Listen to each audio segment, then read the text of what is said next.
Hello and welcome to another episode of the Back Post Podcast. We hope that you all had a very Merry Christmas. I know I certainly did. Rory, how was your Christmas? Wow, it's absolutely sensational. Oh, I'm glad. I enjoyed 97% of it. I enjoyed 97%. 3% was, you said 3% in Aston Villa and they won. Yeah. They took good. one of the percentages and ran with it, to be honest. Yeah. So come on, we'll just get straight into that because that is the starting point, I reckon. Saturday evening. You were going into that game nervous or not nervous because you thought you had a 97% chance of not losing. I went into that game not nervous. I watched the first half not nervous. I watched up to the 60th minute not nervous. It was like, this is going exactly as I thought it would go. I think they scored in the 58th minute, didn't they? You know what I mean? Roughly. Right. Let's get this facts right. Yeah, okay, anyway. Semantics. But I wasn't nervous for the game. I just felt that would be the way the game went. Yeah. And it did to a degree, and it was dominant. They couldn't leave their half. It was completely dominant. It was something that felt really comfortable. I think far more comfortable than wins we had against other teams or performances we had against other teams. Just you lost.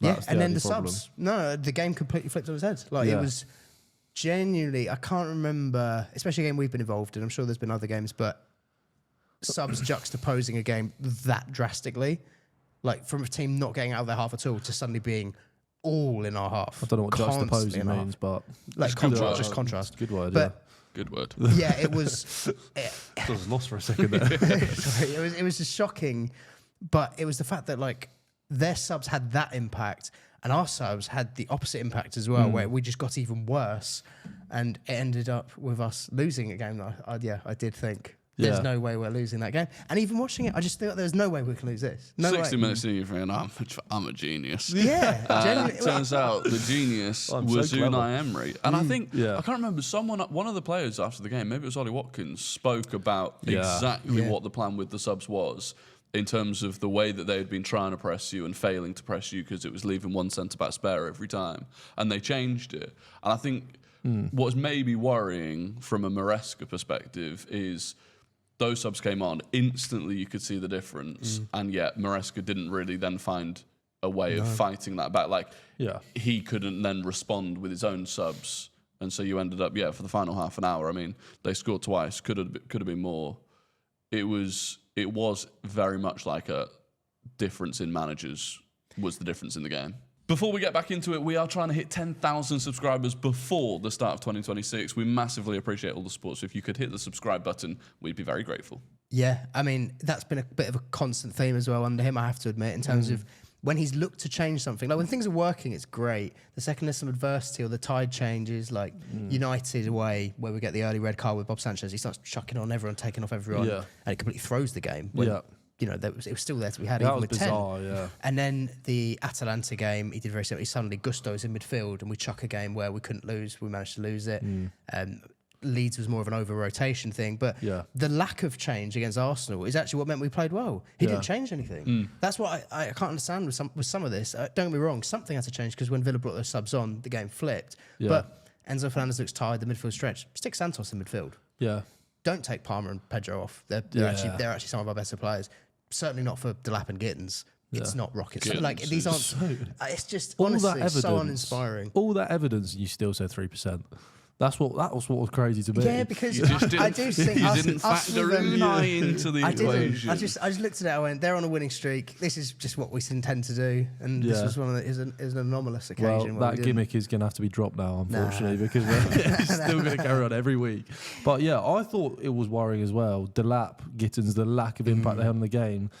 Cole Palmer as well. I did want to touch on him briefly because we have given quite a lot of stick to some other players on this podcast. I think that Cole Palmer, since he's come back from injury, obviously he's coming back from injury, building back up his fitness, but it's been a little while now. He's been back for, the last 5 or 6 games, and he just completely failed to have any sort of impact on the game. I don't know about that. I thought he was still almost like even in the first half, player. I thought he was probably one of your quieter players. I thought in the first half he was more quiet. He still had that turn and shot sort of thing. But even the second, like when we were killing them on the counter and he puts the ball across for Garnacho, like he was still the one making stuff happen. And it's also the fact that if he's on the pitch, they'll put 2-3 there, and the other guys get space, and that's where it's like I want to see Neto Garnacho take advantage of that. Like he's a magnet for these players.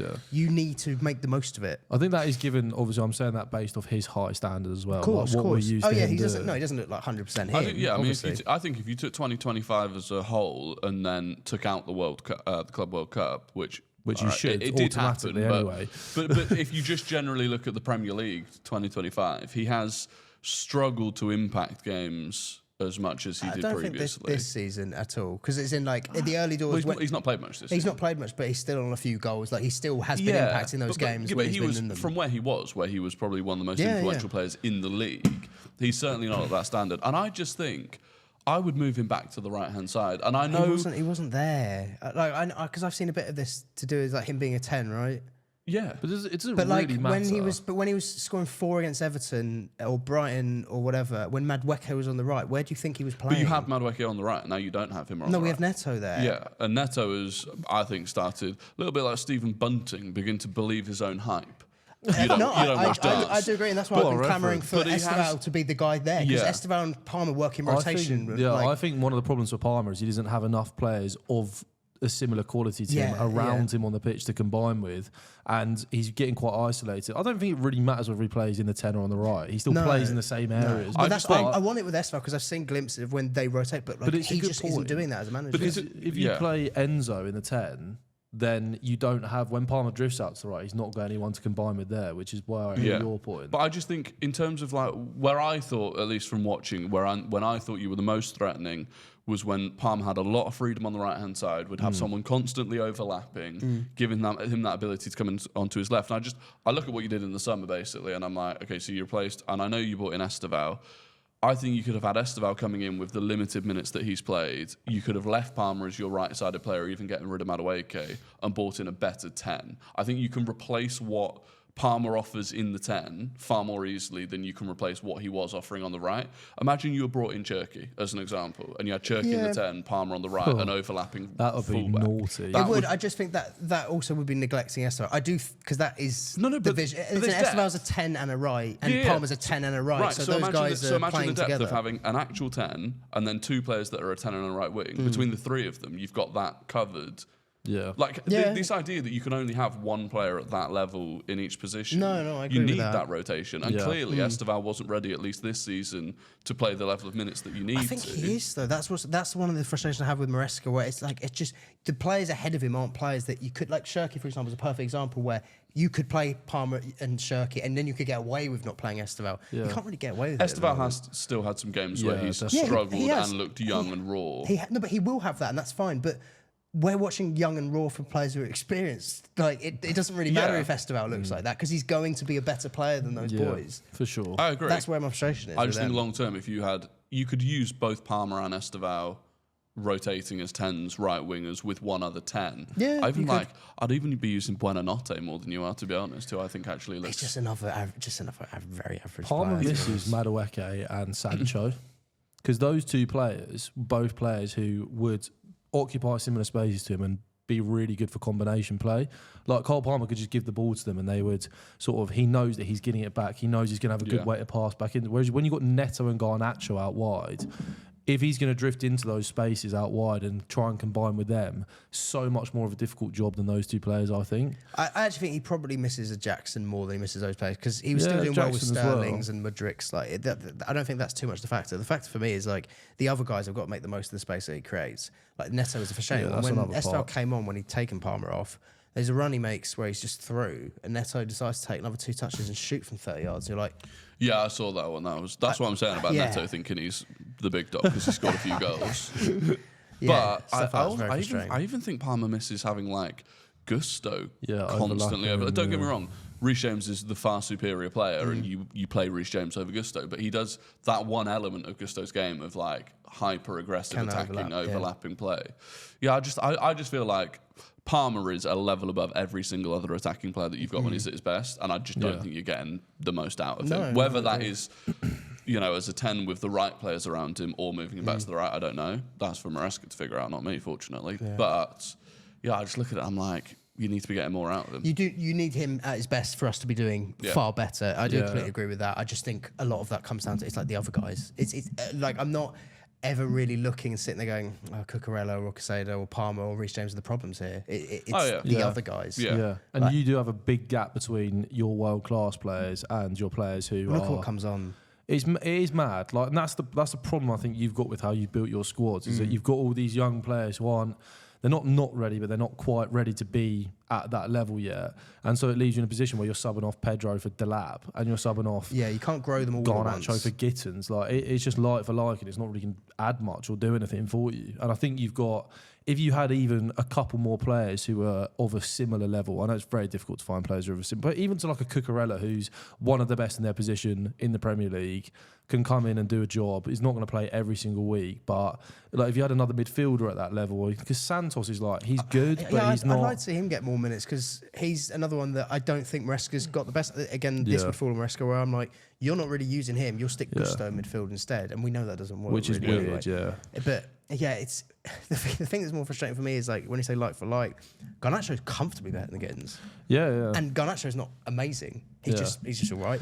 But like the drop off, Delap is fighting everyone rather than like João Pedro can still do a bit, whereas and these young players are at the level like Delap and Gittins have played a lot of first team minutes in their career now at like decent. I mean, Ipswich aren't a big club really, good but enough level to know. In terms of level. Well, yeah, and then Gittins at Dortmund, they don't want to be sat on the bench every week, sort of scraping 20 minutes, half an hour here and there. Like these players need the minutes now to develop. They're like 21, 22 years old, which is another problem with the way you built your squad. Is you've got a load of players who want to be playing regularly week in week out that aren't happy being just sat on the bench and rotation option. So a player like Gittins and Delap probably coming on a bit annoyed they're not starting, really want to make an impact on the game, and that could impact them too. So it's like, yeah, I mean, I think last summer, looking back, the summer just gone, does feel like a lot of the positions you just stepped sideways, if not backwards. Yeah, I don't think either Pedro or Delap are an upgrade on Jackson. I don't think Garnacho's an upgrade on Madueke, albeit opposite wings. And I just think, I mean, objectively, you are worse off now this season than you were at this point last season. It doesn't look like it's really going to get any better. Obviously, it's a big month ahead. I don't know. It's a weird one where I feel like I'm definitely, I'd love to sit here actually and say, oh yeah, sack Maresca. But I just think there's a ceiling with this ownership that you're not going to reach that next level of like genuinely competing for a title, when summer after summer it feels more like you're just looking to sell and buy and turn a profit rather than going out and taking the squad to the level it needs to be. Yeah, I just feel like they've had Palmer and Esteval, and then they treat everyone else like that, every other transfer like that. They don't kind of think, let's capitalise on a market opportunity where we've got a bit more of an experienced player who we know what we get from them, rather than, did anyone know who Gittins was a year or two ago? Not really. Like we seem to go for players that, I saw someone else breaking it down and says like, no one knew who Disassi or Badiashile were. Like, no. You're going to get some players like that we stumble across gems, but not every player's going to be a gem. They're the sort of players, especially those ones from like Liga. They get a decent card on FIFA one year, and I'm like, oh, they've got a promo card, so they're doing all right. And then next thing, Chelsea have signed them. It genuinely feels that's like what that. the scouting team's looking at. It might be. It might be. They might be going, I tell you what, that card's on FIFA. People are going to be interested. It does feel like that at times, but with the directors in summer, like you were touching on, because I was going through that as in our business and looking at it as a whole, and I actually think, I go, okay, Esteval for Madueke, happy with that. João Pedro for Nkunku, happy with that. Then it's Delap for Jackson, and I went into summer going, okay, if you added Delap, if Delap's like the GUI, great. If we had Jackson, Pedro, and Delap, that's actually solid. Jackson's just sitting on loan on the bench at Bayern Munich, doing nothing. What have we done that for? And he is better than Delap. Like currently, he's better than Delap. Sure. I still think that looking back at your summer, not signing a centre half is like unforgivable. I know. And then the backup for Cucurella that you did bring in, Hato, has looked so far off the pace that Cucurella plays every game anyway now. So there's no backup for him really. Then also these, I said, these youngsters aren't getting the like minutes they need to properly develop. So it's like it's a lose-lose at the moment, really. And looking back, I'm not even convinced that, like, with Esteval, I think you said Palmer and Esteval were the different ones. I think Esteval was the different one. I'm not convinced that with Palmer, they knew the level of player that he would become. I think they did just look at another. That's true. Esteval was like, oh, this is the star kid. Yeah. Palmer could have just been another Garnacho. Palmer's the reason they've ended up buying Gittins and Delap and everyone, where they go, City's academy worked out. Yeah. Like, that feels that the strategy in general is like, are they under this age? Did they come from City's academy? You haven't had that many hits over the past couple of years. Like you've had some players that have done well. There's a lot of all right. And like I think João Pedro will be a big hit for you. And I think that, obviously the Cole Palmer one, Esteval will be.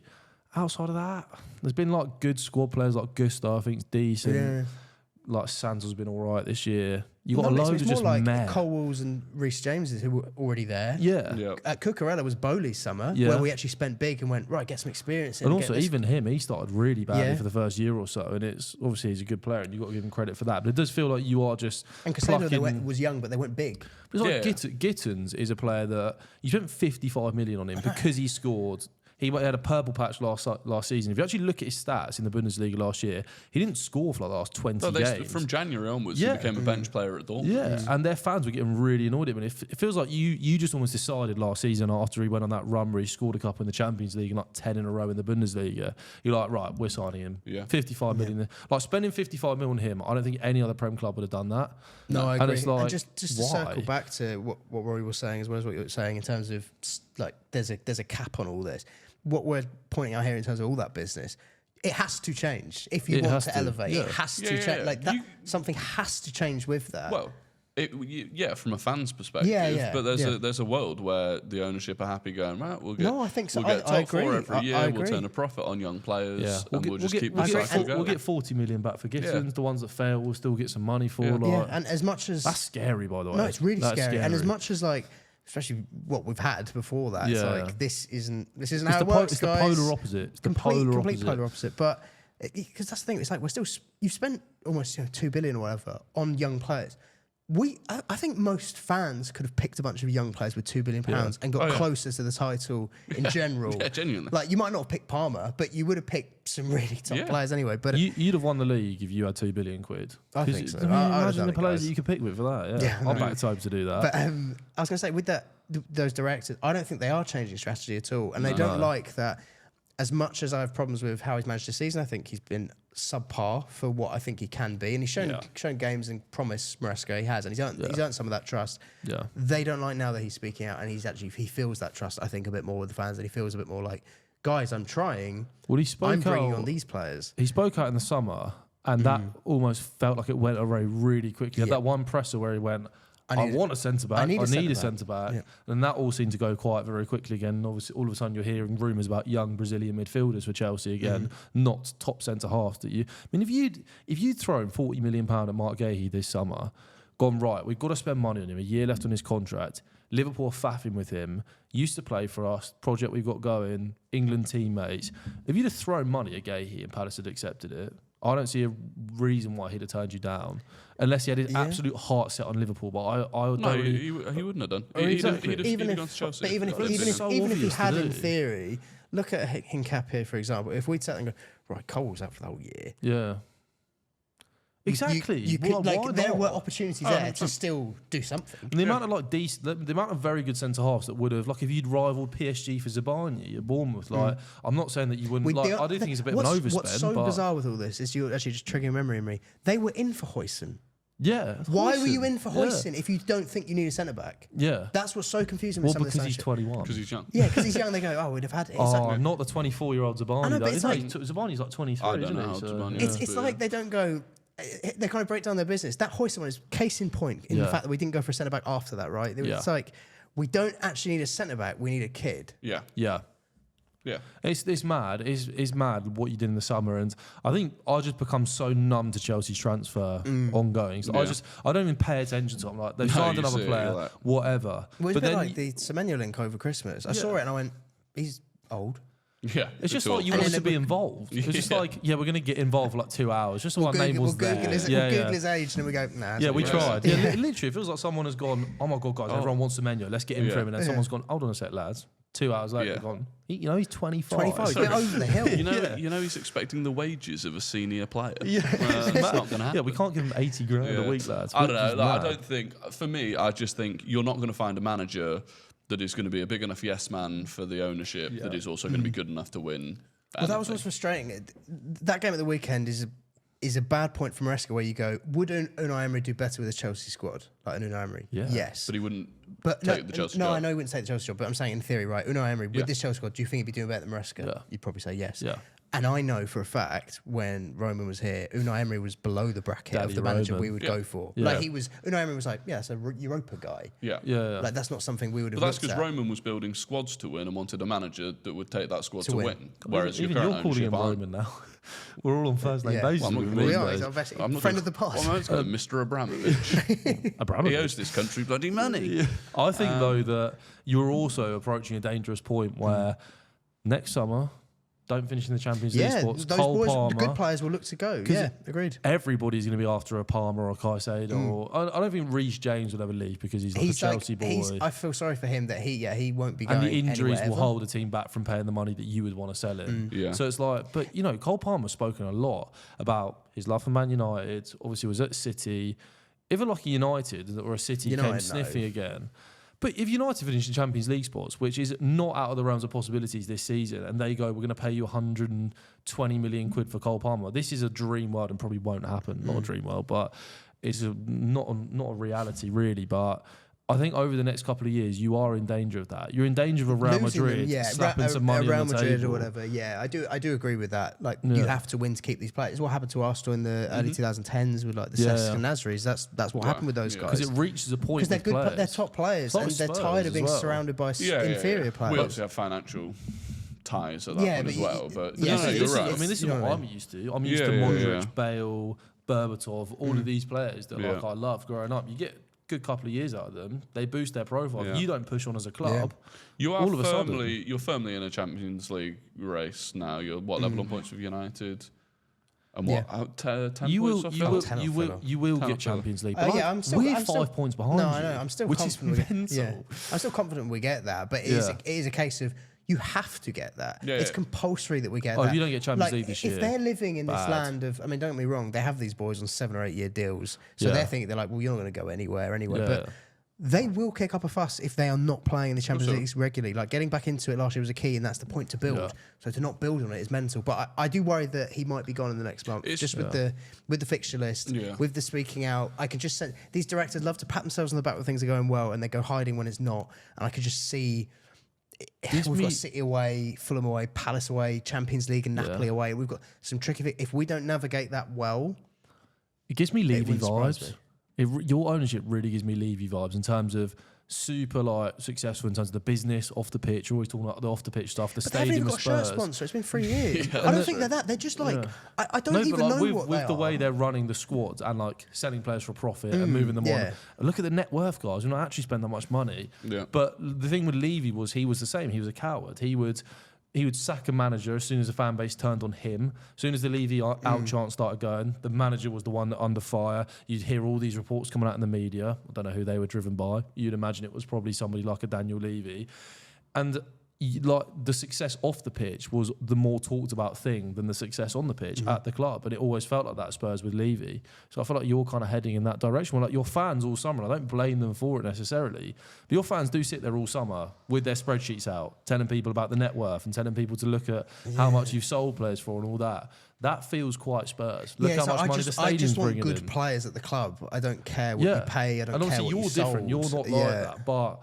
Yeah, I just do think you are heading in a little bit of a dangerous direction, I think. And if next summer you don't move towards we want to actually sign some experience and some players that are going to help us. Because there's a limit to the amount of young players you can have at a club. Yeah. Like if you sign another 17 young players next summer, next season, like the Carragher thing of where are they going to get changed is low-key a little bit true. Well, they've already got a teenage winger coming in next year, Quenda. Yeah, from Sporting, isn't it? And apparently he's not having that great a season now. People are now worried about him, and it's like, you just feels like you go, he's had a good year. Let's sign him, regardless of what's happening. And obviously you'll have a scouting department and a system in place, and you will obviously look at these players in more detail than we're giving them credit for, but I don't know. It's difficult to know a player's going to be that good from that age. Yeah, for sure. Like Esteval looks like he probably is. Yeah. For every Esteval, there's an Endrick. Yeah. Who's gone the other way. Exactly. So it's difficult. It wouldn't be surprised if we were in for him.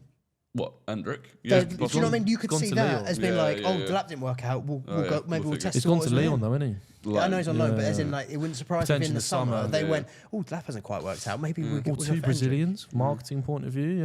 They might look at that. That's what I mean. So I'm frustrated in that sense. And like I said, Maresca's not blameless. I do think there's been problems with him there, but I'm not like get him gone or anything, because I know that with them, they're not going to go, okay, do you know what, guys? We have been getting this wrong a lot, so we're actually going to go for that top. Zidane. It'll be Rossinha. Ultimately, yes, mate. It will be It'll be Rossinha Liam because he's Rossinha. at They'll go, Strasbourg. but he's doing really well. Oh, Chelsea that'd be B so team. jokes Yeah. if you got Liam Rossinha. Yeah. But Honestly. we should probably touch a little bit on Aston Villa We because should. Yes. they were the team that beat you. 11 in a row. Emery masterclass for Mental. me. And I think that if you look at the points in games, I saw a stat. Their last 5 away games, they have been losing. Emery makes changes. They go on to they've gone on to win the game. Pretty mad. And it's like the way he's utilising a squad that I think has limitations and the way that he's maximising that to have them where they are, to be winning away games like that they look down and out of in the 60th minute, like you said, is crazy. And I think it's a huge, huge credit to him. And I think that I just don't think there can be any debate that he's a top 3 manager in the league. Yeah, and definitely one of the best in game. Yeah. Like he spots problems and so finds smart, solutions very Gets problem quickly. solver. Yeah, 100%. Yeah. 100%. I think, what he's doing at the moment with that squad, I think is ridiculous. Yeah. Even the way that they've navigated injuries, like they start with Victor Lindelof against you. There's problems that he's had that he's solved, and I do think obviously we play them tomorrow night, and that's a massive. It's a title race game now. Like it is a massive title race game. You did us a bit of a favour getting Cash and Kamara both booked, so they're both Kamara's suspended. I did read though. I miss, said that the last time Villa played without the 2 players was the 2-0 win at the Emirates when Watkins scored. Really? Yeah. They've got Anana who will come in Tielemans and stuff, won't they? But Cash has been great for them as well. I think that Bogard guy's going to have to go at right back. yeah. Well, he wasn't actually signed as a right back, wasn't he? He's been playing in midfield a bit. But either way, what they've done, 11 wins in a row is the longest streak since like 1914, I think I saw. Yeah. It will inevitably end at some point, whether that's against Arsenal or someone else. Like it will end.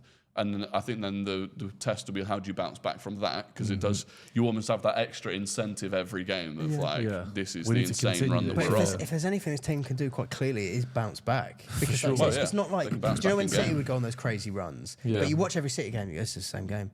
The team's already lost before they've stepped out. Like City would win 2-3-0. They've come. These games are games where you go, how have they won that? They're How has that dealing with a happened? lot of adversity in games and coming through it. I think it's a sign of a good manager when a player can slot in that you don't think is necessarily up to the standard, or he's not the player who plays week in, week out, and you just don't notice a difference. Like with Lindelof, like with whatever midfield pairing they've gone with, like with whoever plays out wide.